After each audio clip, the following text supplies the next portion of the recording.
सल्लल्लाहु अलैहि मोहम्मद वाले मोहम्मद पर।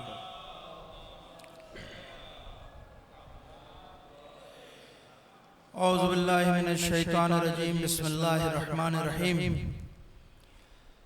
अल्हम्दुलिल्लाहि रब्बिल आलमीन वस्सलातु वस्सलामु अला अशरफिल अंबिया वल मुरसलीन सय्यदिना व नबियना अबुल कासिम मुहम्मद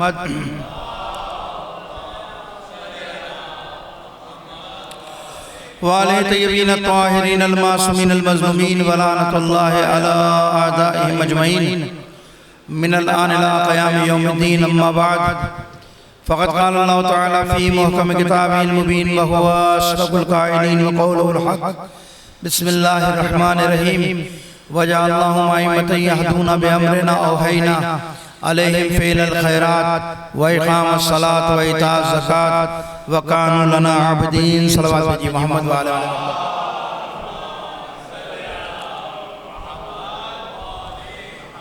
अज़ान मतम जो पीछे बैठे थोड़ा आगे आगे तशरीफ ले आए ताकि आगे तशरीफ ले आए ताकि गुफ्तगू करने में आसानी हो। एक बार सल्लल्लाहु अलैहि मोहम्मद वाले मोहम्मद।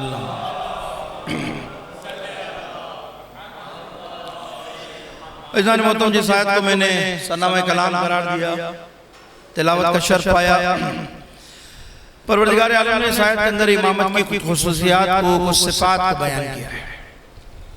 और आज थोड़ी सी गुफ्तगू भी इमामत की खुसूसियात पर करेंगे, सिफात पर करेंगे। लेकिन पहले मुकद्दमा बना लें कि परवरदिगार कह रहा है कि वजअलनाहुम अइम्मा, हमने इन्हें इमाम बनाया, हमने इन्हें पेशवा बनाया, रहनुमा बनाया। यहदूना बिअम्रिना, ये क्या करते हैं? ये हमारे हुक्म से लोगों की हिदायत और रहनुमाई करते हैं। औहैना अलैहिम फ़िअलल खैरात, और हमने इन पर कार्य खैर अंजाम देने की वही नाजिल की। ये नेक काम करते हैं। व इक़ामस सलात व इताअज़ ज़कात, ये नमाज कायम करते हैं, ये ज़कात देते हैं। व कानू लना आबिदीन, और इमाम की एक सिफत ये कि हर हाल में हमारी ही इबादत करते हैं, हमारी ही बंदगी करते हैं। ये चंद सिफात परवरदिगार आलम ने इमामत के इसमें बयान किए। पहली सिफत परवरदिगार आलम ने बयान की है, वो पहली सिफत ये कि वजअलनाहुम अइम्मा। ये जुमला कह के परवरदिगार आलम ने दुनिया के तमाम बनाए हुए इमामों का इनकार कर दिया कि परवरदिगार ने कह दिया कि वजअलनाहुम अइम्मा, हमने इन्हें इमाम बनाया। यानी मसला इमामत, मसला रहबरी, रहनुमाई उम्मत की, ये तुम्हारे उम्मत के इख्तियार में नहीं है। ये खुदा को हक हासिल है कि वो तुम्हारी हिदायत के लिए जिसे चाहे मुंतखब कर दे। यानी परवरदिगार आलम ने पहली आयत में ये कह दिया कि वजअलनाहुम अइम्मा, तुम्हें इख्तियार नहीं है, तुम्हें हक हासिल नहीं दिया कि तुम जिसे चाहे पेशवा बना लो, जिसे चाहे रहनुमा बना लो, जिसे चाहे अपनी हिदायत के लिए मुंतखब कर लो, तुम्हें हक नहीं है, बल्कि हमारा इख्तियार है। यानी इमामत, मसला इमामत, मनसब इमामत मनसूस मिनल्लाह होता है, ना कि लोगों के हाथ का बनाया हुआ था। तो परवरदिगार आलम ने कहा वजअलनाहुम अइम्मा, हमने इमाम बनाया। जब हमने बनाया है तो जाहिर बात है जब प्रोग्राम लेकर आएगा वो हमारा बनाया वो देगा। जब आएगा इमामत की खुसूसियात यही है ना। परवरदिगार एक सिफत ये बयान कर रहा है कि जिसे हमने इमाम बनाया, अब जब वो लोगों की रहनुमाई करेगा, वो हिदायत करेगा, तो क्या अपने किसी बनाए हुए दस्तूर के मुताबिक करेगा, अपने बनाए हुए मंशूर के मुताबिक करेगा, या हमारे हुक्म के मुताबिक, हमारे दस्तूर के मुताबिक हिदायत करेगा? तो परवरदिगार कह रहा है हमने बनाया है, यहदूना बिअम्रिना, ये हमारे हुक्म से ही लोगों की हिदायत करेगा। यानी बनाया भी हमारा और हुक्म भी हमारा, हमारे हुक्म से लोगों की हिदायत करेगा और रहनुमाई करेगा। देखिए परवरदिगार आलम ने इमामत का इंतखाब अपने हाथ में रखा, और अल्लाह ने जो आपको इमाम दिए, जो अल्लाह ने आपको आइम्मा दिए हैं, परवरदिगार आलम ने जो आइम्मा हमारे लिए मुंतखब किए वो ऐसे हैं कि आप जिस तरह खुदावंद मुताल की जात बेऐब है, यानी जिस तरह अल्लाह में कोई ऐब नहीं निकाल सकता, जिस तरह परवरदिगार की जात में कोई कमजोरी, कोई ऐब नहीं निकाल सकता, इसी तरह अल्लाह के बनाए हुए में भी कोई ऐब नहीं निकाल सकता। ये इमामत की सबसे बड़ी खुसूसियत याद रखिएगा। यानी इमाम वो है जो बेऐब है, हर चीज से परवरदिगार आलम से बेऐब बनाया। बल्कि बेऐब तो दूर की बात है, परवरदिगार आलम ने अपने तमाम कमालात का मजहर जमीन पर किसी को करार दिया तो वो इमामत को करार दिया।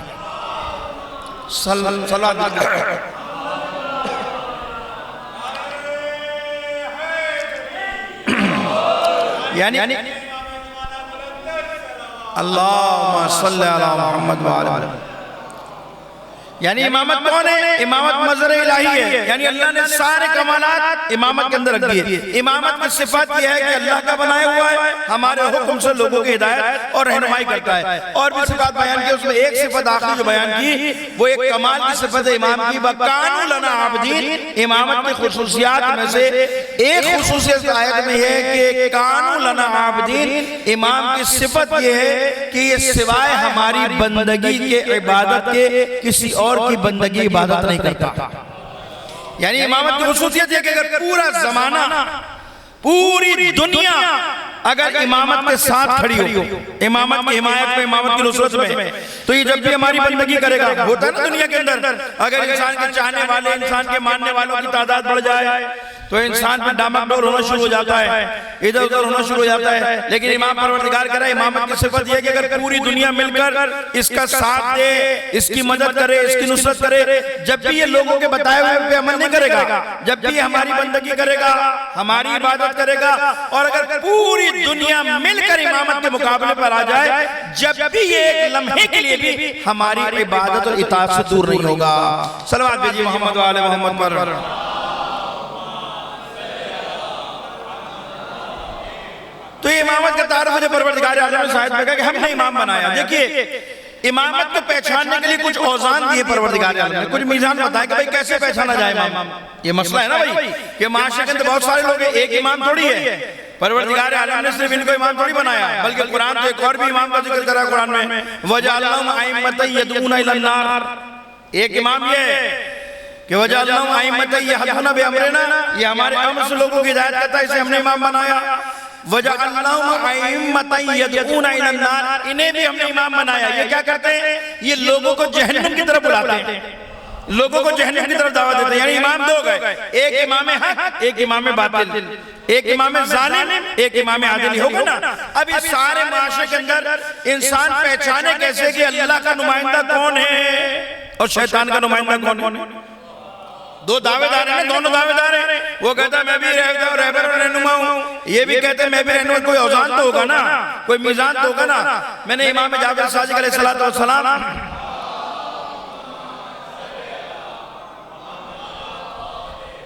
की हदीस पढ़ी है, शायद तफसीर इमाम फरमाते हैं कि इमाम में किसी ने सवाल किया, फर्जंद रसूल ये बताइए इमाम हक और इमाम बातिल की पहचान क्या है, कैसे पहचाना जाए ये इमाम हक है ये इमाम बातिल है? इमाम ने कहा इमाम हक और इमाम बातिल की बस इतनी सी पहचान है कि जो भी तुम्हें अल्लाह की तरफ दावत देता नजर आ जाए, जो तुम्हें खुदा की तरफ बुलाता नजर आ जाए, समझ लो ये इमाम हक है। यानी इमाम हक जब भी तुम्हें बुलाएगा अल्लाह की तरफ बुलाएगा, इमाम बातिल जब भी तुम्हें दावत देगा अल्लाह की तरफ नहीं बल्कि अपने बनाए हुए दस्तूर और मंशूर की तरफ तुम्हें बुलाएगा। तो ये दो इमाम हो गए। अब इमामत को पहचाना कैसे जाए माशरे के अंदर? ये इमाम हक है ये इमाम बातिल। एक सिफत तो इमाम ने बयान कर दी कि जो अल्लाह की तरफ बुलाएगा ये इमाम है, ये कुरान ने भी सिफत बयान की। लेकिन बाज़ खुसूसियात जो रिवायात में आइम्मा की बयान की गई हैं कि इमाम को, जमाने के इमाम को कैसे पहचाना जाए कि भाई ये वक्त का इमाम है, उसकी 10 अलामतें तकरीबन बयान की रिवायात में कि 10 खुसूसियात अगर ये पाई जाए समझ लो ये तुम्हारे वक्त का इमाम है। उसमें से एक आध खुसूसियात आपके सामने बयान करिए, फिर कभी मौका मिला बयान करेंगे। देखिए, इमाम इरशाद फरमाते हैं कि इमामत की अलामत क्या है? पहली अलामत इमाम की है कि अन यकूना आलमन नास, अन यकूना अहकमन नास, अशजअन नास, असखयन नास। ये इमाम की खुसूसियात है। क्या इमाम की खुसूसियात बताई लोगों? इमाम की खुसूसियत क्या है? इमाम को कैसे पहचाने माशरे के अंदर कि हमारा इमाम है? पहली सिफत इमाम की है कि अन यकूना आलमन नास। इमाम वो होता है कि जो अपने जमाने के लोगों में सबसे ज्यादा इल्म रखने वाला हो, सबसे ज्यादा आलिम। यानी इमाम की एक खुसूसियत क्या है कि अपने जमाने के लोगों में सबसे ज्यादा इल्म रखने वाला, अपने जमाने के लोगों में सबसे बड़ा आलिम। यानी इमाम वो होता है कि जो किसी मसले में ये ना कहता हो कि मैं नहीं जानता। इमाम की सिफत ये है कि इमाम किसी मसले में ये नहीं कहता कि मैं नहीं जानता, बल्कि इमाम वो होता है, रिवायत कहती है इमाम वो होता है कि जो लोगों के दरमियान सवालात इजाद करता है और उनके जवाब देता है। सल्लल्लाहु अलैहि मोहम्मद वाले मोहम्मद पर। एक सिफत तो ये है, इसी पे बात करेंगे इमामत के इल्म के ऊपर। एक सिफत ये बताई, फिर बताने कौन होता है इमाम। इमाम अपने जमाने का सबसे बड़ा आदिल अगर कोई होगा तो इमाम होगा, यानी अपने जमाने के लोगों में सबसे बेहतरीन फैसले करने वाला, अपने जमाने में सबसे बेहतरीन आदिल करने वाला अगर कोई है इमाम। वअज़्जान्नास, अपने जमाने के तमाम लोगों में सबसे ज्यादा अगर कोई शुजा होगा तो वो इमाम होगा, बहादुर होगा तो इमाम होगा। यानी इमाम बुज़दिल नहीं होता, एक खुशूसी है। अपने जमाने के लोगों में सबसे ज्यादा सखी कौन होता है, इमाम होगा। इमाम से ज्यादा दुनिया में कोई सखी नहीं होगा। फिर इमाम की एक सिफत ये बयान की कि इमाम अपने जमाने का सबसे ज्यादा हिल्म रखने वाला होता है। इमाम की एक सिफत ये कि अपने जमाने में सबसे बड़ा आबिद होता है, अपने सबसे जमाने का सबसे ज्यादा ज़ुहद रखने वाला होता है। और फिर एक इमाम की खुसूसियत ये बयान की कि इमाम की एक सिफत ये है कि इमाम की आंखें सोती हैं, इमाम का दिल नहीं सोता। यानी इमाम की खुसूसियत है कि ज़ाहिरन इमाम सोता है, इमाम का दिल नहीं सोता, इमाम का ये खुसूसियात बयान की। अब आइए इमामत के इल्म के हवाले से बात करेंगे मोहम्मद वाले मोहम्मद पर। इमाम की खुसूसियत यकून आलम अन्नास, लोगों इमाम की सिफत ये कि अपने जमाने का सबसे बड़ा आलिम होगा, इल्म रखने वाला होगा। कितना इल्म होगा इमाम के पास। देखिए परवरदिगार आलम ने अस्माए आज़म इलाही का इल्म मुख्तलिफ अंबिया को दिया, मुख्तलिफ अंबिया को अस्माए आज़म इलाही का इल्म दिया। इनके असरात हैं। जनाब आदम के बारे में रिवायत मिलती है कि हज़रत आदम को 24 या 25 हुरूफ का इल्म दिया परवरदिगार आलम ने अस्माए आज़म इलाही से। किसी को 18 का इल्म दिया, किसी को 14 हुरूफ का इल्म दिया, किसी को 8 का हुरूफ का इल्म दिया, किसी को 4 का दिया, किसी को 2 का दिया, किसी को 1 हर्फ का इल्म दिया। मुख्तलिफ अंबिया को, औसिया को मुख्तलिफ हुरूफ का इल्म दिया। 24, 18, 14, 12, 8, 4, 6, 2 और 1। सबसे ज्यादा कम जिन हुरूफों का इल्म दिया 2 हुरूफ, 2 हुरूफ का इल्म अस्माए आज़म इलाही में और 1 हर्फ का इल्म जनाब आसिफ ने बरकिया को दिया। 2 हुरूफ का इल्म किसे दिया, जनाब ईसा को दिया। और आसिफ इब्न बरकिया को 1 हर्फ का इल्म दिया। अब ये 24-25 की बात तो छोड़िए, तो मौका मिला कभी करेंगे। इमामत के इल्म का पैमाना बयान कर रहे हैं हम कि इमामत का इल्म क्या होगा। ये जब 2 की सिफात बयान करेंगे ना, खुसूसियात कि जिनको 2 हर्फ का इल्म दिया था तो इनका क्या मकाम था, इनके पास क्या ताकत थी, जिनके पास 1 हर्फ का इल्म था उनकी ताकत क्या थी, उनका मकाम क्या था, और जो इससे ज्यादा रखने होंगे तो उसका अंदाजा आप लगा लीजिए उनकी ताकत क्या होगी। मासूम फरमाते हैं, 5 इमाम फरमाते हैं कि अल्लाह ने हजरत ईसा को 2 हर्फ का इल्म दिया। ये 2 हर्फ का इल्म अस्माए आज़म इलाही में इसकी इतनी ताकत थी, इतनी कुव्वत थी कि मासूम फरमाते हैं कि जब ये किसी मुर्दे पे पड़ते थे तो मुर्दा जिंदा हो जाता था। ये हर अस्माए आज़म इलाही की सिफत है, यानी वो मुर्दे पे पड़ते थे, मुर्दा जिंदा हो जाता था। बेपैदाइशी नाबीना की आंखों पर हाथ फेरते थे, उसे बीनाई मिल जाती थी। कितने हुरूफ हैं, 2 हर्फ हैं। और रिवायत कहती है कि जनाब ईसा गैब की बातें सुनाया करते थे, गैब की खबरें बताया करते थे, आगे ये होगा, ये होगा, ये होगा। कितने हुरूफ का इल्म है, 2 हर्फ का इल्म है। जिस नबी के पास 2 हर्फ का इल्म है उसके पास ये ताकत है कि वो मुर्दे को जिंदा करता है, पैदाइशी नाबीना को बीनाई देता है और गैब की खबरें सुनाता है। ये 2 हर्फ का इल्म की ताकत है। हजरत आसिफ ने बरकिया जो हजरत सुलेमान के नाइब हैं, उनके पास कितने हुरूफ का इल्म है, 1 हर्फ का इल्म है। एक हर्फ का इल्म की ताकत यह है कि जब जनाब सुलेमान ने कहा कि कौन लाएगा तख्ते बिल्किस को उठाकर, कौन लाएगा तख्ते बिल्किस को उठाकर, तो जनाब आसिफ ने बरकिया खड़े होकर मैं लेकर आऊंगा। कितनी देर में, 1 दिन में, 2 दिन में नहीं, चंद घंटों में नहीं, कहा इतनी जल्दी लेकर आऊंगा कि आपकी पलक झपकेगी नहीं, शहर सबा से तख्ते और बिल्किस उठेगा, आपकी खिदमत में आ जाएगा।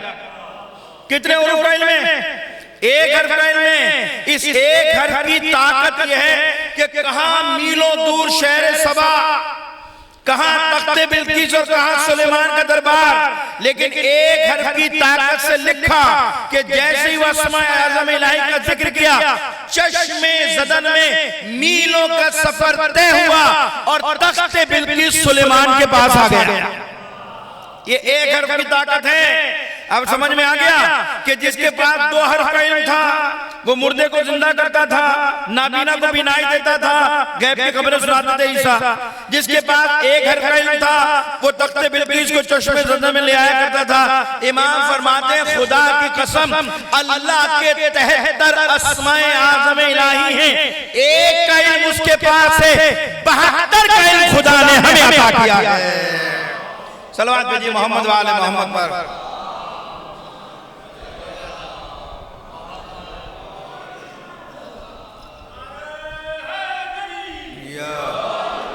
अब मुझे बताइए ईमानदारी से जिसके पास 72 का इल्म होगा उस इमाम का मकाम क्या होगा, उसका जलाल क्या होगा। जब 2 हर्फ के इल्म रखने वालों का आलम यह है कि वो मुर्दे को जिंदा करते हैं और वो तख्ते बिल्किस को उठा के ले आते हैं, तो जिनके पास 72 का इल्म होगा वो कौन सी कुदरत नहीं रखते होंगे, वो कौन सी ताकत नहीं रखते होंगे। बस मसला सिर्फ ये है ईसा का मुर्दा जिंदा करना तो उम्मत की समझ में आ गया। जनाबे ईसा का मुर्दे को जिंदा करना वो उम्मत की समझ में आ गया। किसी मुफ्ती ने कभी एतराज नहीं कि भाई हमारी अकल में नहीं आता ये कैसे होगा, है ना। किसी का फतवा सुना कि भाई ये गुलू कर रहे हैं ईसा के मामले में। ईसा का मुर्दा जिंदा करना समझ में आ जाता है, जिसे अल्लाह ने 2 हर्फ का इल्म दिया। ईसा मुर्दा जिंदा करे तो मुफ्ती का फतवा नहीं होता, लेकिन अगर अली मुर्दे को जिंदा करे तो कहते हमारी समझ में नहीं आता। ये शिया गुलू करते हैं। भैया उनको अल्लाह ने 2 अस्मा का इल्म दिया था, उसकी ताकत से किया। अली तो 72 का मालिक है।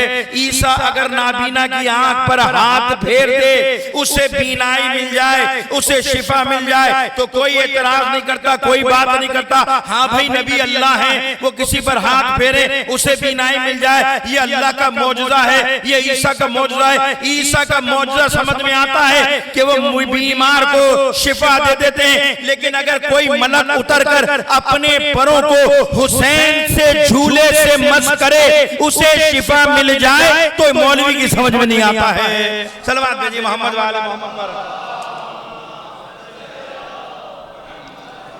ये अस्माए आज़म इलाही हैं जिसको अल्लाह ने अहले बैत को वदियत अहले बैत को दिया है, था किया, ये उसकी ताकत है।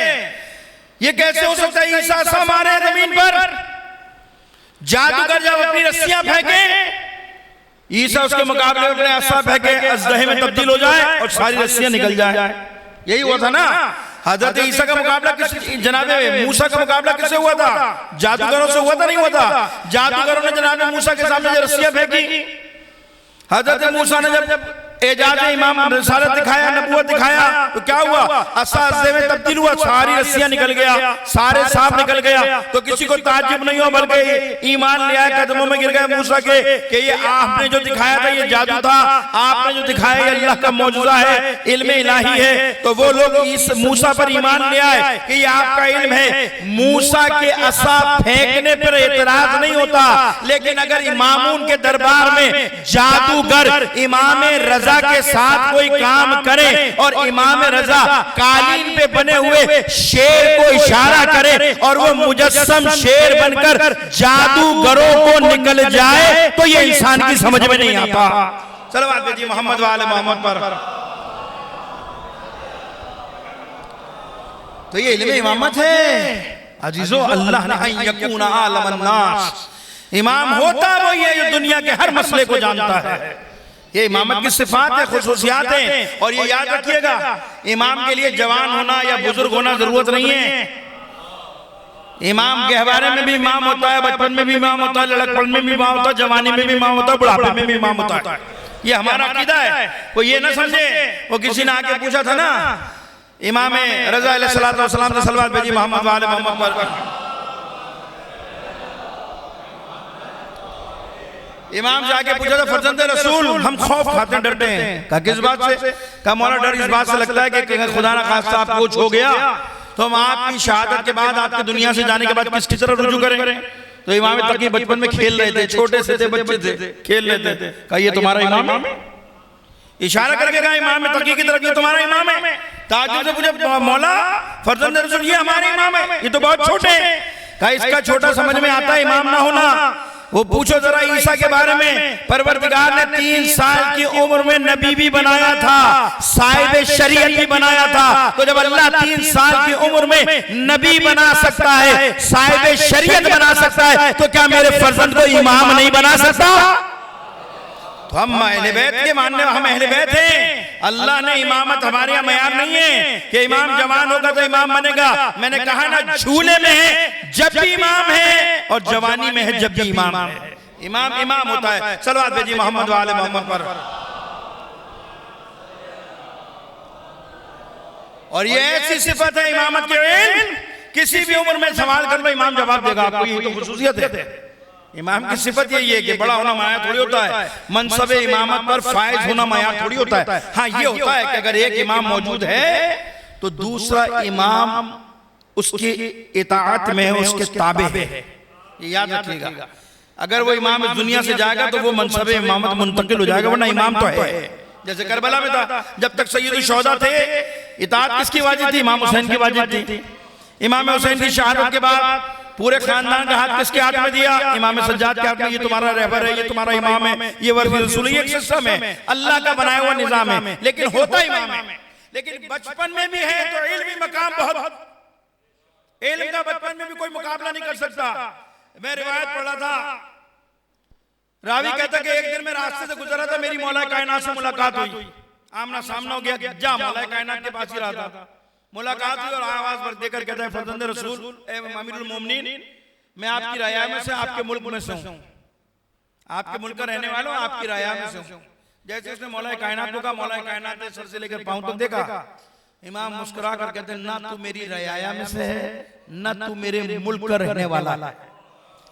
मैं तुझे जानता हूं, इब्ने अस्वर शाह रूम ने तुझे अमीर शाम के पास भेजा था कुछ सवालात लेकर। अभी उसने गुफ्तगू नहीं की है। इमाम ने उसको जवाब दिया, ना तू मेरा मुल्क में रहने वाला है, ना तू मेरी राया का आदमी है, बल्कि तू शायर इब्ने अस्वर का आदमी है। तू अमीर शाम के पास गया था चंद सवालात लेकर कि इन मसले का हल लेकर आ। और जब तू अमीर शाम के पास गया तो अमीर शाम ने तुझे पलट कर कहा कि मैं इन सवालात के जवाब नहीं जानता। तो तूने उससे पूछा कौन बताएगा? तो अमीर शाम ने तुझे भेजा था कि अली के दरवाजे पर चला जा, अली तेरे सारे मसले का हल बता देगा। यानी अमीर शाम मुखालिफ है। अब जैसे उसने मौला कायनात उसको ये जुमला का हैरान रह गया, परेशान होकर कहता है, वल्लाह खुदा की कसम अमीरुल मोमिनीन, ये बात मेरे अमीर शाम और खुदा के अलावा किसी को भी नहीं पता थी। आपको कैसे पता हो गई? आपको कैसे खबर हुई? इमाम फरमाते हैं, अरे तू हमारे बारे में क्या कहता है? अल्लाह ने हमें जमीन पर अपनी हुज्जत करार दिया है, हम सब जानते हैं जो तुम्हारे दिलों में होता है। सलवात भेजिए मोहम्मद वाले मोहम्मद पर। जो भी या हम सब जानते हैं जो तुम्हारे दिलों में होता है। हम अल्लाह की हुज्जत है, अल्लाह ने हमें हर चीज का इल्म दिया है। अब तू जो सवालात लेकर आया ना, मेरे ये 2 शहजादे बच्चे बैठे, मैंने कहा था ना बचपन में भी इमाम होता है ना, ये मेरे शहजादे बैठे, इनमें से जिससे चाहे पूछ ले, ये तुझे जवाब दे देंगे, मुतमईन कर देंगे। अब ये हैरान कहता है, या अमीरुल मोमिनीन, मैं तो अमीर शाम के पास गया, इतने बड़े बड़े लोग बैठे थे, इतने बड़े बड़े लोग बैठे थे, मैंने उनसे सवाल किया, वो जवाब नहीं दे सके। तो ये छोटे छोटे बच्चे क्या जवाब देंगे? अभी ये जवाब दिया था कि इमाम हसन पलटकर कहते हैं, क्या कहता है? अरे जवाब की बात तो छोड़, तेरे सवाल भी जानता हूं कि तेरे सवाल क्या हैं, तेरे सवालों को भी जानता, तू बताएगा या मैं बताऊं? और हैरान हो गया, कहा इसी बच्चे से सवाल करना चाहता हूं। इमाम हसन की तरफ उंगली की, इशारा किया, इसी बच्चे से मैं सवाल करना चाहता हूं, इशारा किया। इमाम कहते, सुन ले, मैं जानता हूं तेरे सवालात क्या हैं। तेरा पहला सवाल ये है कि हक और बातिल में कितना फासला है। तो यही सवाल लेकर गया था ना कि हक और बातिल में कितना फासला है। एक सवाल तेरा ये। अब हैरान परेशान कि इतना सा बच्चा मेरे सवालात बता रहा है। कहा इमाम कहते, बताओ तेरा दूसरा सवाल क्या था? कहा क्या था? कहा तेरा दूसरा सवाल ये था कि मगरिब और मशरिक में फासला कितना है। ये था कहा तेरा तीसरा सवाल ये था कि रूए जमीन पर वो कौन सा हिस्सा है कि जिस पर एक ही बार शुआएं पड़ी है सूरज की, उसके बाद ना पहले कभी पड़ी ना बाद में कयामत तक नहीं पड़ेगी। कहा ये मेरे सवाल थे, तेरे सवाल थे। कहा अब सवाल के जवाब सुन ले, पहला तेरा जवाब सुन ले। पहला तेरा सवाल था हक और बातिल में कितना फासला, और खुदा की कसम अगर इमाम ये जवाब न देते तो इंसानियत के पास कोई पैमाना नहीं था कि वो हक और बातिल का फासला तय कर देता। सलवात भेजी मोहम्मद वाले मोहम्मद पर।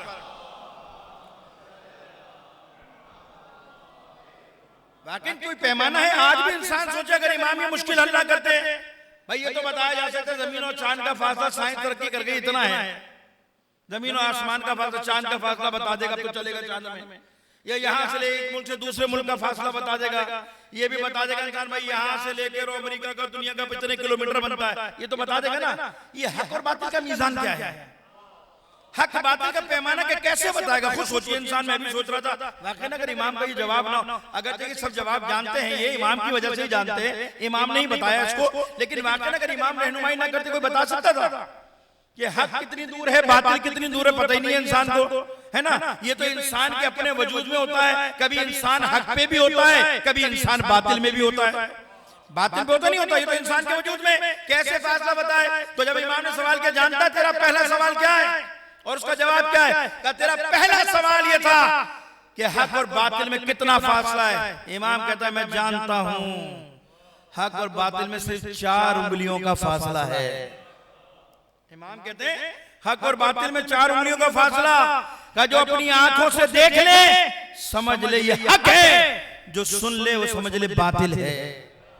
इमाम बता रहे हैं, यानी पैमाना औजान बता रहे हैं। और ये उस जमाने के लिए नहीं था, ये कयामत तक के लिए आज भी यही है मीज़ान कि भाई सोशल मीडिया पे कोई आगे बात बढ़ाने से पहले देख तो लो, सुनी सुनी बात को आगे बढ़ा बढ़ा बढ़ा बढ़ा कौम को कहां से ले जाकर कहां पहुंचा दिया है। इसलिए इमाम कह रहे हैं हक और बातिल में 4 उंगलियों का फासला है, जिसे देख लो तो समझ लो ये हक है, जो सुन लो तो आगे बिला वजह में ना बढ़ाओ। पता नहीं झूठ हो सच हो क्या हो, लेकिन क्योंकि फारिग है ना, काम काज तो कुछ है नहीं, उंगलियां चलानी है सोशल मीडिया पर, कौन सी खबर कहां चलती है यही नहीं पता कि मेरी इस एक खबर के असरात पूरी कौम पर क्या पड़ने वाले हैं। सलवात भेजिए मोहम्मद वाले मोहम्मद पर।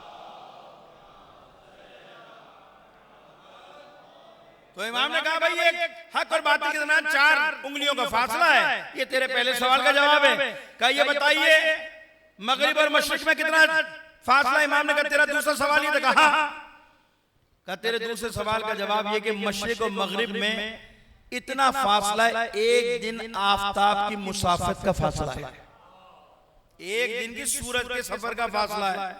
यानी सूरज सुबह तुलूद होता है मशरिक से और रात को इमाम कहते हैं मगरिब में गुरूब हो जाता है। बस ये पूरे दिन का सफर मगरिब और मशरिक का फासला है। अब ये हैरान, ये छोटा सा बच्चा किस तरह से जवाब दे रहा है। और कहा तेरा तीसरा सवाल ये था कि जमीन का कौन सा हिस्सा ऐसा है कि जिस पर एक बार शुआएं पड़ी है, सूरज की रोशनी पड़ी है, उसके बाद न कयामत तक देखेगा सूरज उस जमीन को, न कभी उससे पहले पड़ी थी। का जानता क्या है? का ये वो मकाम है कि जब मूसा ने दरिया पर असा मारा था तो पानी अपनी जगह से सिमट गया था। ये वही वक्त था कि जब पहली बार सूरज की किरणें जमीन की तह तक पहुंची थी। उसके बाद आज तक उस जमीन ने सूरज को नहीं देखा है। अब जैसे सुना कदमों में गिर गया, कदमों में गिर गया और हाथ जोड़कर कहता है, ईमान ले आता है, हाथ जोड़कर कहता है परवरदिगार तू बेहतर जानता है कि रिसालत को किस घराने में करार दे। सलवात भेजिए मोहम्मद वाले मोहम्मद। बस सही सही। तो अजीजों ये तो इमाम है। कितने ऐसी चीजें इमाम हसन के बारे में, कितनी रिवायत ऐसी हैं जो आप पढ़ेंगे हर मासूम के बारे में। जब इमामत ने अपना मौजूद दिखाना हुआ, इन बच्चों की तरफ रुक कर दिया पूछ लो, और इमामत खेलते खेलते जवाब दे रही है, खेलते खेलते बता रही है। यानी बता दिया खुदा ने जो हमारा बनाया हुआ होगा और तुम्हारा बनाया हुआ होगा उसमें इतना फर्क होगा कि तुम्हारा वाला जहालत की बिना पर हमारे वाले को मुखातिब कर कर कहेगा कि अगर अल्लाह का ये बनाया हुआ अली ना होता तो मैं हलाक हो जाता। ये फर्क है दुनिया के बनाए हुए आखिरत के आपके बनाए हुए में। अल्लाह का बनाया हुआ हर चीज का इल्म रखता है। सलवात भेजिए मोहम्मद वाले मोहम्मद पर।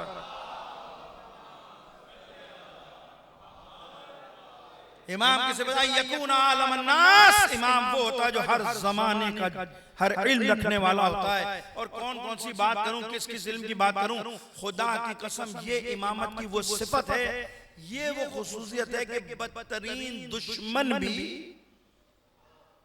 ये किसी मासूम के बारे में नहीं कह सका कि इस मसले का जवाब इनके पास नहीं है। हालांकि कितनी तारीख में मैं पढ़ चुका, इशारे कर चुका कई जगह पर कि बनु उमय्या ने क्या कुछ नहीं किया अहले बैत के साथ, क्या क्या हदीसें नहीं गढ़ी अहले बैत की मुखालफत में। बल्कि अमीर शाम की तरफ से तो बाकायदा 3 खत लिखे गए थे अपने गवर्नरों को, अम्मालों को, और वो ये लिखे गए थे कि अहले बैत के फजाइल बहुत हैं, इन सारे फजाइलों को इधर उधर मुंतकिल कर दो भैया, ताकि अहले बैत की जो शिया जो है मानने वाले जो दलाइल और बुरहान कायम करते हैं उसको तोड़ सके, कमजोर कर सके। तो क्या किया उन्होंने? पूरी सारी फजीलतों को इधर से इधर ले गए, इधर से इधर मुंतकिल करते गए। कहे ना आपके रसूल खुदा की हदीस है कि जंग तबूक के मौके पर रसूल ने कहा मौला अली के बारे में, या अली तुझे मुझसे वही निस्बत हासिल है जो हारून को मूसा से थी, मगर मेरे बाद तू नबी नहीं होगा। हदीस तो यही है ना। जंग तबूक के मौके पर नबी ने ये कहा था अली के बारे में कि अली तुझे हारून, मुझको तुझसे वही निस्बत है जो हारून को मूसा से थी, मगर ये कि मेरे बाद तू नबी नहीं होगा, है या नहीं है? लेकिन अली के मुख में इतना आगे बढ़े, इतना आगे बढ़े, हदीस में ऐसी तहरीफात की, ऐसा हाथ साफ किया कि नबी ने ये तो अली के बारे में कहा था मेरे बाद नबी नहीं होगे, लेकिन किसी के बारे में कहा कि तुमको मुझसे वही निस्बत है, बल्कि ये कहा अगर मेरे बाद कोई नबी होते तो ये होते। तो ये है ना, यानी अहले बैत के फजाइल को इधर उधर तो किया, लेकिन खुदा की कसम पूरे जमाने में 2500 साल दौर में, इस जमाने के अंदर जब तक इमामत लोगों के दरमियान रही, कोई एक हदीस झूठी ले आओ, कोई बनु उमय्या का एक झूठा रावी ले आओ जो ये कहता हो कि मैं ये मसला लेकर अली नहीं आखिरी इमाम तक के लिए जमाने के लोगों को ले आओ कि वो ये कहता नजर आए कि मैं ये मसला लेकर फला जमाने में फला इमाम के पास गया और मैंने पूछा, इमाम ने कहा मैं नहीं जानता हूं। है ही नहीं ऐसा, इमामत की सिफत है अजीजों। इसलिए मैं कहता हूं कि खुदा का शुक्र अदा करो कि खुदा ने आपको मकतब तशय्युअ से वाबस्ता किया। ये कोई लोगों का खड़ा हुआ बनाया हुआ मकतब थोड़ी है, ये लोगों के वो इमाम थोड़ी हैं कि जो बन गए इमाम बन के बैठ गए जिनकी बुनियादें कमजोर हैं। ये तशय्युअ है भाई, इसकी बुनियादें मजबूत हैं, इल्मी हवाले से, फिक्री हवाले से। कौन से, मैंने कहा ना इतना मजबूत है मकतब। ये जितने मकातब के इमाम हैं आपके इमाम अरबा, ये कौन है भाई? ये जो अब क्या कहूं मैं, बातें लोगों के सामने मुझे हैरत होती है कि ये जितने सारे शागिर्द हैं, ये किसके शागिर्द हैं? ये सब इमाम के शागिर्द हैं या नहीं है? इमाम के होते हुए अपने इमाम बना लिए, यही तो जहालत है। वरना खुदा की कसम जो इमाम अल्लाह ने आपको दिए, रूह जमीन पर ऐसे वली खुदा के किसी के पास नहीं है जो आपके पास है, जो अल्लाह ने आपको रहनुमा दी है, हिदायत दी है इनके जरिए। तो याद रखिएगा अल्लाह ने मकतब को मजबूत किया इल्मी तौर पर। आपका मकतब को इल्मी तौर पर कमजोर नहीं है, ये याद रखिएगा। किसी के जहन में ना कि शायद ये फला सवाल का जवाब हमारे उलमा फुकहा के पास नहीं है, ऐसा नहीं है। सबसे पहले चांद की मुसाफत पर जब सवाल किया उठा ना पूरी दुनिया के अंदर, जब चांद में पहला कदम रखा तो सबसे पहले सवाल किया, भैया ये बताओ चांद का ये फासला नमाज कितनी ऊपर जाकर कज़ा होगी? भाई यहाँ तो बता दिया टूल प्लाजा की बात हो जाएगी। पहले टूल प्लाजा, अब तो कराची बढ़ गया, अब तो बहरी और कहा डीएचए सिटी और कहां तक पहुंच गया, अब तो कसर के तब्दील हो गए, रास्ते बदल गए, वहां तक पहुंच गया। ये सारी चीजें आज के दौर में समझ में आ जाएगी ना भाई। यहाँ से लेके वहां तक जाओगे नमाज कज़ा हो जाएगी, है या नहीं है? लेकिन यहाँ से ऊपर कितना जाओगे नमाज कज़ा हो जाएगी। सारे मुफ्ती सर जोड़कर बैठ गए, सारे मुफ्तियान दीन सर जोड़कर बैठ गए कि भाई हल निकालो कि कितनी बुलंदी के बाद जाकर नमाज कज़ा होगी। लेकिन खुदा की कसम सबसे पहले अगर नमाज कज़ा होने का फतवा आया है तो आपके मकतब तशय्युअ खुमैनी बुशकन का आया था कि यहां जाकर नमाज कज़ा हो जाएगी। तो ये आपका इल्म ही है, मकतब है। इसमें जवानों को कहता हूं कभी ये मत समझना कि कमजोर है, खुदा की कसम इतना मजबूत मकतब है कि पूरी दुनिया में इसका कोई मुकाबला कर ही नहीं सकता है। अब वो अलग बात है, खत्म कर दिया ना अपना नतीजा दे रहा हूं बात का, वो अलग बात है कि आप जाहिलों को बिठा दो मिंबरों पे। अब एक जाहिल बैठकर मिंबर पर पूरे तशय्युओ की तर्जुमानी करे तो उसका जिम्मेदार मकतब तो नहीं है ना, उसका जिम्मेदार मकतब तो नहीं है, वो तो जाहिल है भाई। तो जब जाहिलों को बिठाओगे तशय्युओ की तर्जुमानी करने के लिए, फिर वो जब बात करके जाएंगे तो फिर एतराज ना किया करो, फिर सोशल मीडिया पे शोर नहीं मचाया करो, ये बोल गया वो बोल गया। ओ भाई कुछ काम हमारे नहीं है, आपके भी हैं। मेरी मजलिस में भी बैठ के नारा लगा रहे हैं, उसकी मजलिस में भी बैठ के नारा लगा रहे हैं, समझ में नहीं आ रहा कि हक क्या है, बातिल क्या है, सही क्या है, गलत क्या है, बस जो चल रहा है चलने दो। तो ये मजलिसें अगर 1400 साल बाद तुम्हारे अंदर इतना शऊर पैदा ना कर सके कि भाई ये सही है, ये गलत है, ये हक है, ये बातिल है, तो फिर इन मजलिसों का फायदा क्या है भाई? फिर फायदा क्या है? सलवात भेजिए मोहम्मद वाले मोहम्मद पर।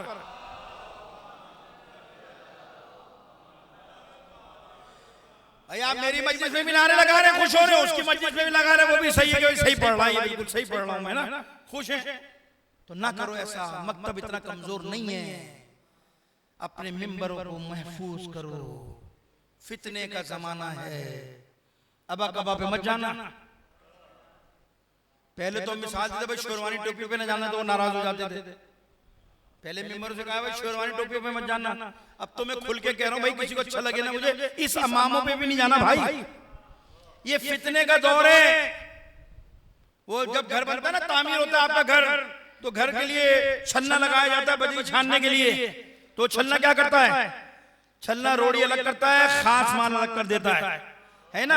जो आपकी बिल्डिंग में जरूरत होती है खास माल वो अलग हो जाता है, जो पत्थर होता है, रोड़ी होता है, जो खाम माल होता है वो अलग हो जाता है। तो आज मकतबे तशय्युओ में फिल्टर लगा हुआ है, तशय्युओ के अंदर छन्ना लगा हुआ है, जमाना गैबत है, खास और खाम अलग हो रहा है। अपने ईमान की हिफाजत करो, धोखा ना खाना, वही हुज्जत खुदा तक पहुंचेगा कि जो अल्लाह के हकीकी दीन की मार्फत रखता होगा, वो पहुंचेगा वहां तक। इसलिए कह रहा हूं कि फितने का दौर है, ज़हूर का दौर है। आहिस्ता आहिस्ता जाओ, जानो ना जानो, अनजाने में पहुंच उधर ही रहे हो, सबका रुख वही है। हमने अपना फैसला करना है कि हमें कहां जाना है। और ये भी याद रखिएगा, बात आ गई, अब एक रिवायत सुन जाइए, ये भी याद रखिएगा। ये जो एक रिवायत सुनाई जाती है ना मौलाना, वो तो 313 है, हम कैसे उसमें जाएंगे? इतने बड़े बड़े बड़े मुस्तहिद पढ़े वो जाए, वो उनके नाम भी पता नहीं है या नहीं है, हमारा क्या नाम होगा? मैं देख रहा हूँ तो बाद में जवान बेचारे लच के सवालात कर रहे थे, मौलाना 313 है, वो हमारा नाम कहाँ होगा उसमें? इमाम के 313 सिपाही हैं, वही आएंगे, वही सारी जंग करेंगे। हम तो गुनाहगार लोग हैं, इतने बड़े मुस्तहिद, इतने बड़े बड़े लोग मौजूद हैं, वो इमाम के लश्कर में हम कहाँ होंगे? किसने कह दिया भाई आपको? किसने आपको कह दिया कि 313 का लश्कर होगा? किसने आपको कहा? 313 का लश्कर नहीं है इमाम जमाना का, ये 313 तो खास हैं जो ज़हूर के वक्त जाहिर होंगे। ये 313 वो है जैसे इमाम ज़हूर करेंगे पूरी दुनिया से सिमट कर आ जाएंगे, पूरी दुनिया से खाना काबा में। ये 313 कमांडर कह लीजिए, आमिल कह दीजिए, जनरल कह दीजिए, ये वो होंगे जिन्हें पूरी दुनिया में इमाम भेजेंगे कि जाओ मेरा पैगाम लेकर चले जाओ, वरना खुदा की कसम इमाम का लश्कर करोड़ों में होगा, सिर्फ मर्द नहीं होंगे। रिवायत कहती है कि इमाम के लश्कर में औरतें भी शाना बशाना होंगी। दिल छोटा मत किया करो, ये 313 हम नहीं होंगे भाई, वो 313 की क्वालिटी अलग है, वो सुपर डिग्री के लोग हैं। वो तो ऐसे हैं कि जिनके बारे में कुरान कह रहा है फस्तबिकुल खैरात ऐनमा तकूनु याती बिकुमुल्लाह जमिया, कि नेकियों में, खैर में, अच्छाई में सबकत हासिल करो और एक दिन ऐसा आएगा खुदा तुम्हें एक जगह इकट्ठा कर लेगा, जमा कर लेगा। इस आयत की जेल में शिया सुन्नी दोनों ने लिखा कि इससे आयत से मुराद इमाम जमाना के वो 313 सिपाही हैं कि जब इमाम खाना काबा में होंगे तो ये पूरी दुनिया में मुंतशिर होंगे। कोई किसी गांव में होगा, देहात में होगा, किसी मुल्क में होगा, किसी शहर में होगा। ये कैसे आएंगे? परवरदिगार कैसे लेकर आएगा जब इमाम ज़हूर करेंगे? तो अल्लामा मजलिस ने बड़ी अच्छा जुमला लिखा। इन्होंने कहा ये इस तरह से लेकर आएंगे जिस तरह पलक झपक कर आसिफ इब्ने बरखिया तख्ते बिल्किस को उठाकर सुलेमान के पास ले आया था, इसी तरह खुदा अपनी कुदरत से पूरी दुनिया से इमाम के नासिरों को जमा करेगा और फख्र सुलेमान के पास ले आएगा।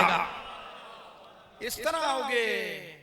वहां कल्बे तहारत बातनी और पाकीज़ा कल्ब चाहिए। बस वहां सोशल स्टेटस थोड़ी चाहिए कि इतने बड़े आयतुल्लाह होंगे, ये मौलाना होंगे, ये अल्लामा साहब होंगे, वही जाएंगे नुसरत के लिए।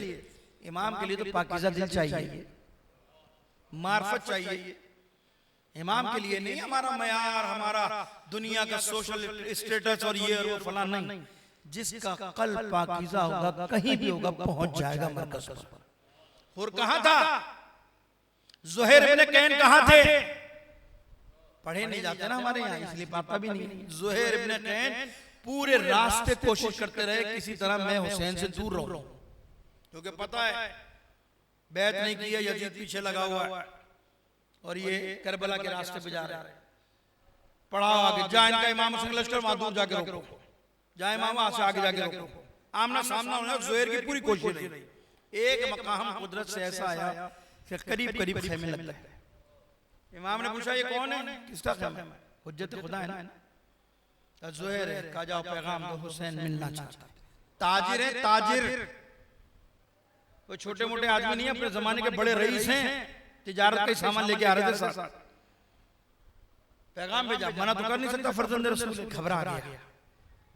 तारीख में लिखा जब हुसैन पहुंचे आ गया बाहर।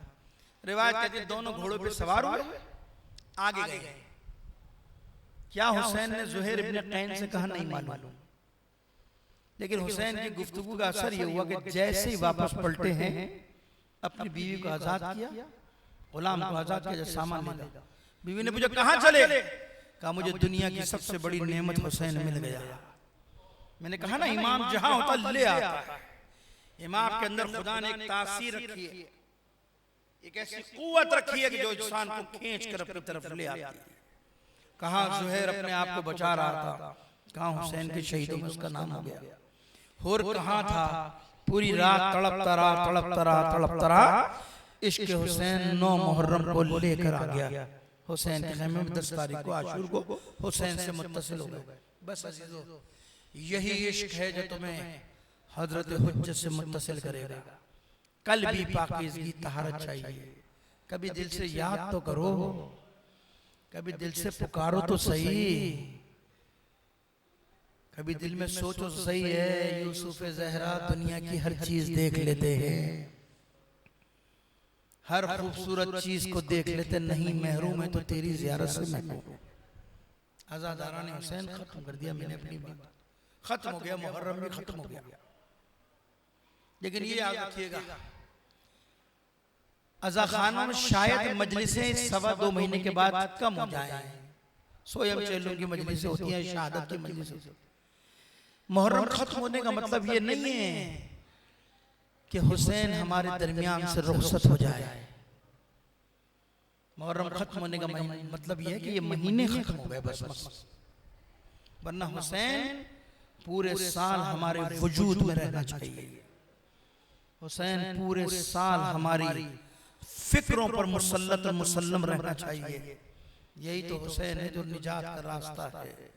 इन्नल हुसैन मिस्बाहुल खुदा व सफीनतुन निजात, हिदायत का चराग है, निजात की कश्ती है। लेकिन अजीजों, इस कश्ती को पार लगाते लगाते हुसैन ने अपना पूरा घर कुर्बान कर दिया। उम्मत को निजात देने के लिए हर कुर्बानी हुसैन इब्ने अली ने दे दी, हर कुर्बानी। अब ये अय्याम वो चल रहे कि जब वाक़या करबला हो चुका, मुख्तार का क़याम हुआ वाक़या करबला के बाद।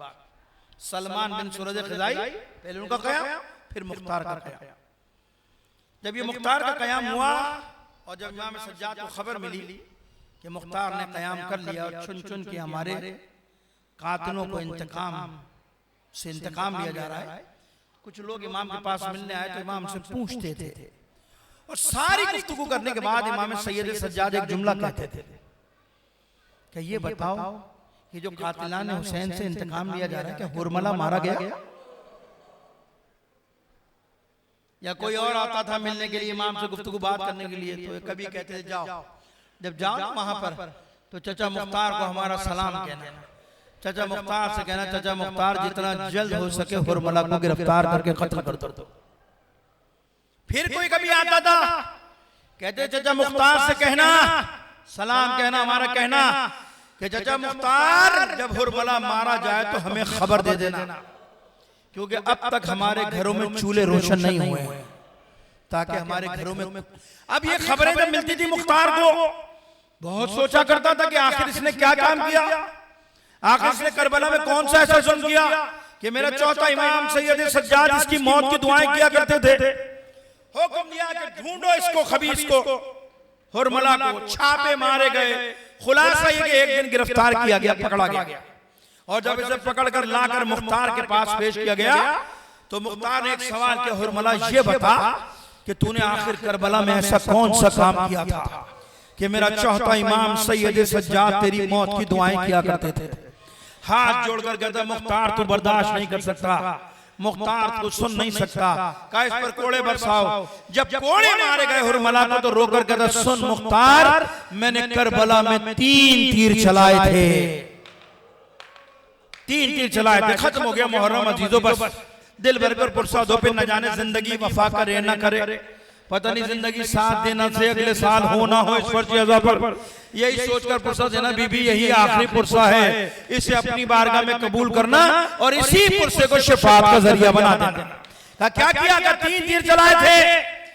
का पहला तीर तूने कब चलाया? हाथ जोड़कर कहता है मुख्तार बर्दाश्त नहीं कर सकता। जब कोड़े बरसाए गए तो कहता सुन मुख्तार, मैंने पहला तीर उस वक्त चलाया कि जब हुसैन का भाई अब्बास पानी लेकर खैमों की तरफ दौड़ रहा था। जब अब्बास पानी लेकर दौड़ रहा था तो मुझे उमर साथ में बुलाया, हुरमला इसको अब्बास को तो रोक, किसी तरह अब्बास को रोक ले। हुरमला कहता मैंने तीर को कमान में छोड़ा, मैं अब्बास को रोकना चाहता था लेकिन मैं सोचने लगा कि अब्बास के बाजू कट गए, आंख में तीर लगा हुआ है, आखिर कौन सी ताकत है जो अब्बास को खेमे की तरफ खींच रही है। हुरमला कहता मैं गौर से देखता रहा, जब काफी देर गुजरी मुख्तार तो मैंने देखा कि कटे हुए बाजुओं के दरमियान मशके सकीना है। हुरमला कहता है मुख्तार मैं समझ गया कि जब तक इस मशक में पानी है अब्बास को कोई रोक नहीं सकता। कहता मुख्तार मैंने तीर को कमान में जोड़ा, कटे हुए बाजुओं के दरमियान से मशके सकीना का निशाना लिया। मुख्तार मत पूछ, इधर तीर का चलना था, तीर मशक को छेदता हुआ अब्बास की पसलियों में गड़ गया, इधर पानी बहा, अब्बास की आरज़ुएं बह गई। अज़ादार और मुख्तार ने सुना, गश खाकर जमीन पर गिर पड़ा और जब गश से अफाका हुआ फिर कहता बता मलऊन तूने दूसरा तीर कब चलाया था? कहता मैंने बड़ी कयामत ढाई है मुख्तार तू सुन नहीं सकता। कहता इस पर कोड़े बरसाओ। जब कोड़े बरसाए गए तो हुरमला कहता सुन मैंने दूसरा तीर उस वक्त चलाया कि जब हुसैन अपने 6 माह के अली असगर को मैदान में लेकर आ गए और पानी का सवाल करते थे। उमर साथ ने मुझे हुक्म दिया हुरमला इक्ता कलामुल हुसैन, हुसैन के कलाम को कता कर दे। हुरमला कहता है कि मैंने तीर को कमान में जोड़ा।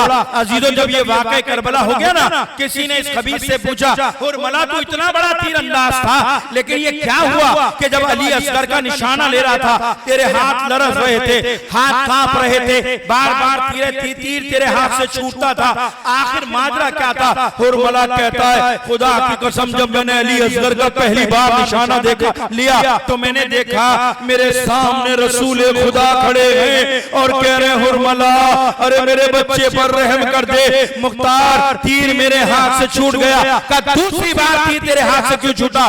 कहा जब मैंने दूसरी बार अली असगर का निशाना लिया तो मैंने देखा सियाह लिबास में एक बीबी खड़ी है जो रोकर कह रही है हुरमला अपने तीर को दे और मेरे असगर को दे। अज़ादारा ने हुसैन तीर अमीर अली असगर की गर्दन को छेदता हुआ हुसैन के बाजू में बेवस हुआ। मुख्तार गश खाकर गिर पड़ा।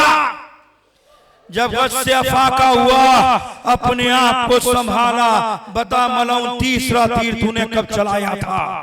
तीसरा तीर तूने कब मारा था? कहता मुख्तार मत पूछ, तू बर्दाश्त नहीं कर सकता। मैंने तीसरा तीर उस वक्त चलाया कि जब फातिमा का लाल जख्मों से चूर था, पुश्ते जुलजना पर डगमगा रहा था, तो मुझे उमर साथ ने बुलाया, हुरमला कोई ऐसा काम कर दे कि हुसैन घोड़े से गिर जाए। मुख्तार मैंने तीर को कमान में जोड़ा, मैंने हुसैन का निशाना लिया, लेकिन कोई जगह मुझे न मिली। कहता मैं नशेब में बैठ गया। जब काफी देर गुजरी, मैंने देखा हुसैन की पेशानी खाली है। मुख्तार मैंने तीर को पेशानी की जद पे लिया, इधर तीर लगना था पेशानी पर। फातिमा का लाल पुश्ते जुलजना पर ना समझ सका, हुसैन घोड़े से गिरे। आजादारान हुसैन इमाम जमाना कहते हैं, अरे मेरा सलाम हो करबला के उस शहीद पर कि जब घोड़े से गिरा, ना जीन पर था ना जमीन पर था। मैं कहता हूं जरा गौर से देखो तो कोई दुखियारी माँ अपनी गोद फैलाए आवाजें दे रही होगी, आ मेरे हुसैन, आ जा मेरे लाल, तुझे ज़हरा ने आज के दिन के लिए पाला।